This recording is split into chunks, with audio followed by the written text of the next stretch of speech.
What's going on, guys? Today I'm going to be going over what I think will be happening in the plot for God of War Ragnarok. Now, the game isn't set to release until November, but obviously I have some speculations about the upcoming title, and I want to try to shed some light on what I think could possibly happen going forward. Now, Sony Santa Monica has been pretty mum about the plot for God of War Ragnarok. They've released a minor plot synopsis on the PlayStation Store, but as far as details go, the story is pretty close to the vest when it comes to spoilers. So I'm going to try to go over what I think would be the general plot of the story. Now, the biggest plot point we need to address from God of War 2018 is the mural in Jotunheim. The mural shows the entirety of the events of God of War 2018, ending with a cryptic mural of Atreus holding a dying man. Now, everyone assumes that dying man is supposed to be Kratos. Now, if you pay attention to the outfit, he's not wearing the same outfit that you see Kratos in traditionally in all the promo art and stuff.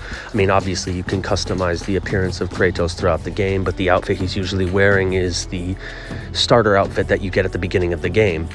And the dying man that Atreus is holding is not matching the description of Kratos at all. So I'm going to go out on a limb here and say that that's not Kratos, and that is someone else that we will meet in God of War Ragnarok.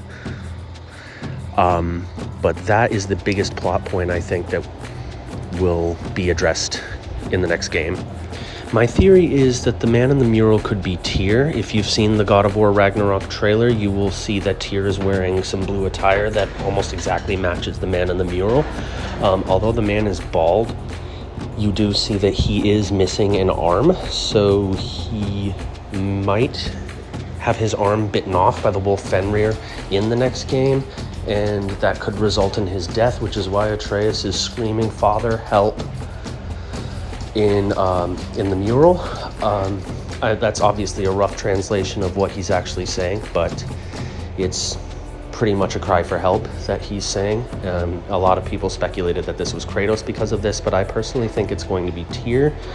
How he dies, I am not entirely sure of, but the fact of the matter is they go through great lengths to find Tyr in the trailer, so I'm guessing that something happens that causes Tyr's death, and it motivates Atreus even further to go after the Aesir gods. We were also told by the developers that Freya and Thor will be the two main antagonists of Ragnarok. If you remember in 2018's installment, Kratos faces Baldur throughout the game, culminating with him snapping Baldur's neck and kickstarting Fimbulwinter. This also angers Freya to no end and causes her to swear vengeance on Kratos, at which point she sets out across the Nine Realms to discover her warrior spirit and claim back her title as the Valkyrie Queen so she can kill the Ghost of Sparta. Now we gotta talk about Atreus. I genuinely think that he's going to have a much larger role going forward, and having read the Eddas, particularly the part where they discuss Ragnarok and who lives and who dies going forward, I think it's going to be a very grim outcome when it comes to the end of the game, as Loki does in fact die in the battle. He is cut down by Heimdall, while Odin is killed by Fenrir and Thor is killed by Jormungandr, which are Loki's two sons. Having discovered that Atreus is Loki in 2018's installment, it kind of paints a grim future for him. That is, if Sony Santa Monica decides to follow the mythology closely, as they've been known to not do, but, at some points they do follow the mythology pretty closely, so I guess it's kind of up in the air. But my theory for Atreus is that he's not going to survive the battle, at least not without some kind of vital injury, if at all. But my main belief is that he is going to die, and it's going to send Kratos in.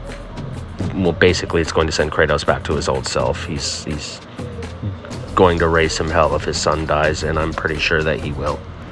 As far as Kratos goes, he's not going to leave Ragnarok without some god blood on his hands. Obviously, the big showdown we're waiting for is between Kratos and Thor. The big question there is who's going to come out on top, and why is it going to be Kratos? But no, that part was a joke. But seriously, though, what's going to happen? Honestly, if my knowledge of God of War serves me correctly, I'm going to say Kratos comes out on top, but not without extreme difficulty. I mean, they don't call Thor the Bloody Butcher for nothing, and he does have the equal to the Leviathan axe. If Mjolnir is possibly the strongest weapon in the Nine Realms, rivaled only by the Leviathan axe, so Kratos isn't going to walk away from this fight easily, but I do believe he will come out on top and eventually will wield the hammer. I mean, it is included with the Jotnar and Collector's editions of the game, so it wouldn't be far-fetched to assume that Kratos does eventually get his hands on the weapon one way or another. Whether or not that involves killing Thor, it remains to be seen, but if push comes to shove, I'm pretty sure our boy can take him out no problem. But that's been it for my God of War theory video, guys. Let me know what you guys think down in the comments. Make sure to like and subscribe, as well as follow me on Twitter and Facebook for more gaming info and more updates on God of War Ragnarok. See you guys later.